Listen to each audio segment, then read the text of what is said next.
We've also got another edition of the another edition of the playoff featuring Neil and myself coming up at about 5:15. But it was around this time yesterday that we were able to break the news to you that Liz Truss is to replace Boris Johnson as Prime Minister in the United Kingdom. And to get more details is Sanjay Suri, the European correspondent for CNN News and 18 TV.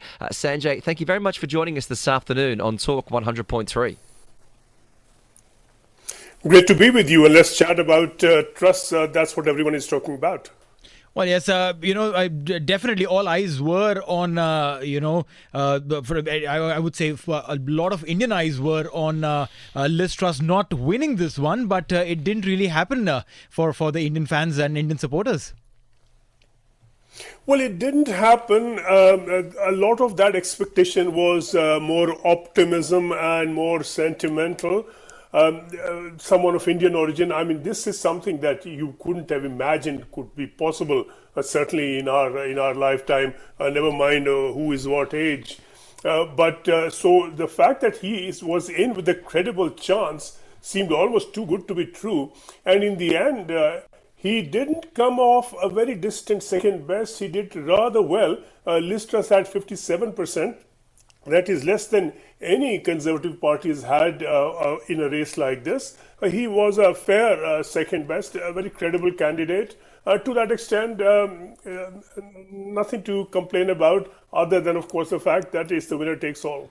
When it comes to her first role as Prime Minister, she's been very public and very aggressive in her promotion of she will be able to take down the cost of power and electricity bills across the UK. How likely is this to happen? Because she seems to be so confident she'll be able to do this within a matter of weeks. Well, it is easy to speak confidence if you speak of borrowing without returning, which is what she's been doing, and that is easy talk. She has said that and there's a proposal underway that they will freeze bills for 18 months at the present level. But consider what happens if the prices of energy go up, given the situation in Ukraine, Russia, and around.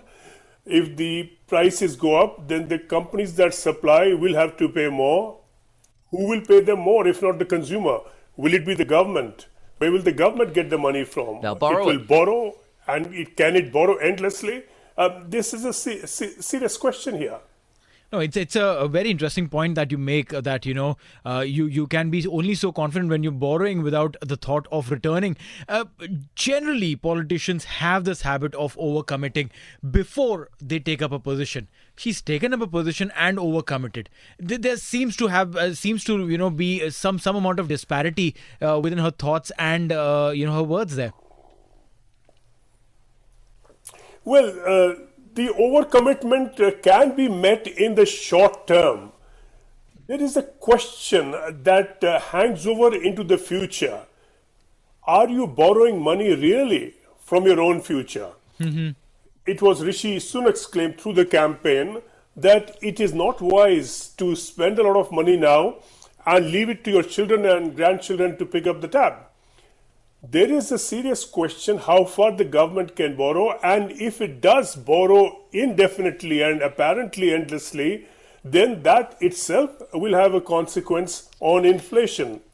You can cap the energy prices, but if inflation rises even further than at present, and that is high enough, alarmingly high already, then if you take away with one hand and give with the other, it doesn't really quite work out. It doesn't balance out. No, it doesn't. And she also doesn't have the excuse of COVID anymore, which many countries around the world were using as an excuse to borrow due to those, quote, unprecedented times. But she comes in on the back of Boris Johnson. He's been there for 3 years as the leader, where he did win at one stage with a landslide general election. But the party seems to be deeply divided after his 3 years in charge. What does she need to do to really bring the party back together? Well, she needs to deliver. She needs to convince the party that 2 years on, it can win the election. That is going to be a hard haul. This is going to be a very difficult 2 years. At the start of this election campaign, inflation was 9%.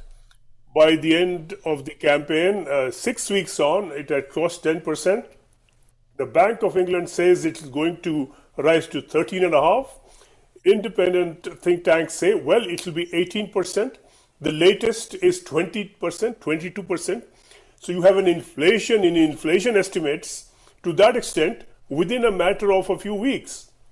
If this cannot be controlled, then it's very difficult to see the Conservative Party winning an election 2 years down the line when matters are expected to deteriorate progressively. She will be judged by that result, whether all she does now and henceforth for the next 2 years can win the party that election. This is a perspective from the party's angle, whether they will be able to win the elections based on what she delivers. But then the one who is actually suffering is the common man. If she does not deliver for the next 2 years, the common man sitting there in UK is suffering. I mean, is there a little voice that has been talking about this as well, or no? Well, you're quite right. The fact that you can vote out the Conservatives 2 years on does nothing to reduce the suffering in the here and now. That is expected to get worse progressively through these 2 years. The idea is, and the best possible outcome is for the two interests to come together, that people suffer less, that people are looked after, that they live in comfort, that businesses grow. And given this satisfaction, the party then gets re-elected. In the ideal world, the two come together and one would feed into the other. The difficulty is that the facts on the ground and the facts on the horizon don't look very encouraging for a movement in that direction. We're seeing a bit of a change to formalities this time with the newly elected Prime Minister having to make their way to the Queen at Balmoral Castle instead of Buckingham Palace. But when we look towards the future of Boris Johnson, what is next for Boris Johnson? What do you think his plans will be? Well, he's dropped a couple of hints in his farewell word. He spoke about a Roman emperor, and he compared himself to this 5th century BC Roman emperor. And when you check about that emperor a little, as we all did the minute he mentioned him, it seemed that this was an emperor who left but then returned later to rule. Clearly, as the world of politics goes, this is dropping a bit of a hint.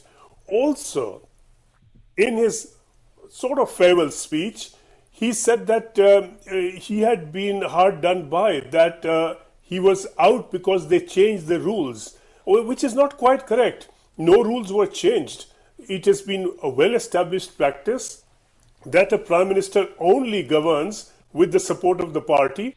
Once the PM loses the support of the party, the PM goes, which is what happened.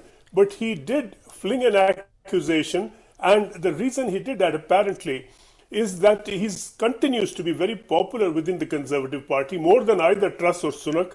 And he does hope to build on that and perhaps leave an opening for a return eventually. Yeah, I agree with you. That's the standard Westminster system. You have to be elected in your local seat, and then you have to be, the party needs the majority, and then if you're the most popular in the party, then you're elected the leader. I don't understand where this rhetoric is that it's coming from, that they've somehow changed the rules on him.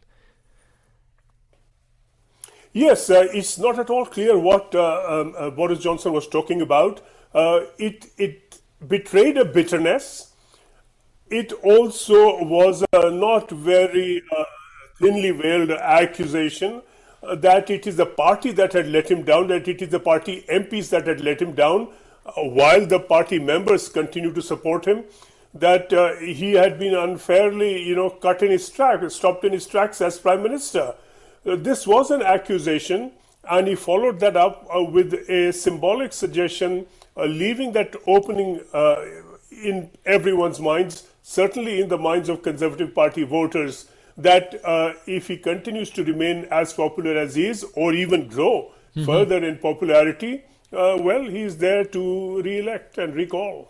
Right. I mean, amongst the challenges that Liz Truss faces, is this also going to be a challenge where she takes over a country which was in the top 5 economies of the world, now has been pushed down by India and is now out of the top 5? This comparison with India is again a little bit sentimental. It's a little bit more of the Rishi Sunak stuff. Given India's size, given the India's population, we do want to relate GDP figures to the population, to per capita earnings. Right. And once you do that, then this is not as grand an achievement as it would seem if you simply skim the surface of the statistics. But there is no question India is on a very sharp growth curve. Britain is stabilizing at best, but very much more likely plunging down. The hidden factor in all this is Brexit. There is no question that Brexit and the difficulties it has brought have made the situation very much worse for Britain than for many other countries. Nobody in the Conservative Party wants to admit it, not even the Labour leadership does. And there will be a time when Britain may have to confront that. Short of that, Britain can only hope to do the best it can in the circumstances. Well, it's going to be very, very interesting to see with the way these next weeks and months play out. I know it's a busy time for you, Sanjay, so we do thank you for your time discussing the new Prime Minister of the UK, Liz Truss. Sanjay Suri, the European correspondent for CNN News 18 TV. Thank you for your time this afternoon. Thank you. Yeah, thank you very much. Look, it's going to be a fascinating time to see because she's taking over at such an extraordinary position. When you think about there are strikes, the public services are falling apart. There's the issues internationally. There's the rising cost of power and electricity, and she's got a lot of challenges ahead of her over the next 18 months or 2 years before the election. Well, yes, I mean, these challenges are only going to compound if she does not deliver to her promises, and those promises are absolutely over the top. What happens is something for us to see and comment upon. But one thing for sure, the people living there are definitely going to be in a dire strait. You're on TSB Talk Sport Business on Talk 1.